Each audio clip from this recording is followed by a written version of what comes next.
co nejlépe zdolat 18 jamek. To byl úkol pro hráčky dámské golfové série na úterním turnaji v Dýšině a odměny pro vítězky byly víc než lákavé.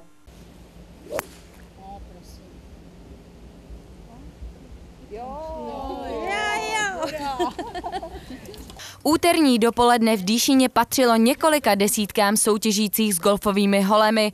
Odehrál se tu totiž už 4. turnaj z dámské série Ladies Tuesday. Vždycky jedenkrát v měsíci se tady sejdou dámy a hrají o celoroční ceny. A že bylo o co hrát. Celoroční ceny, kterými jsou víkendové pobyty, většinou v zahraničí. Na 7. jamce z 18 čekalo na dámy dokonce překvapení. Dneska na jamci číslo 7 mohou dámy, když dají hole in one, vyhrát luxusní postav v hodnotě 422 000. A není to nic nereálného, protože loni nám na této jamce padla 3krát. 7. jamku nakonec žádná z dam na jeden pokus nezdolala. Všichni se ale shodli, že se při turnaji náramně bavili.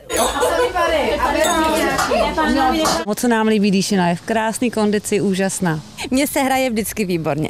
Jo. I když se mi nedaří, tak já jsem jako takový typ, že se umím hned srovnat. Na turnaji si zahrála i mistryně světa v aerobiku Olga Šípková. Já musím říct, že se mi hrálo dobře tady na Dýšině, na tomhle turnaji, takže jsem naprosto spokojená. Do 4. kola dámské série se přihlásil rekordní počet účastnic. Hráček bylo 62 a pořadatelé se prý těší, že příště se jich na golfu v Dýšině sejde ještě víc. Soňa Vachová, televize ZAK Dýšina.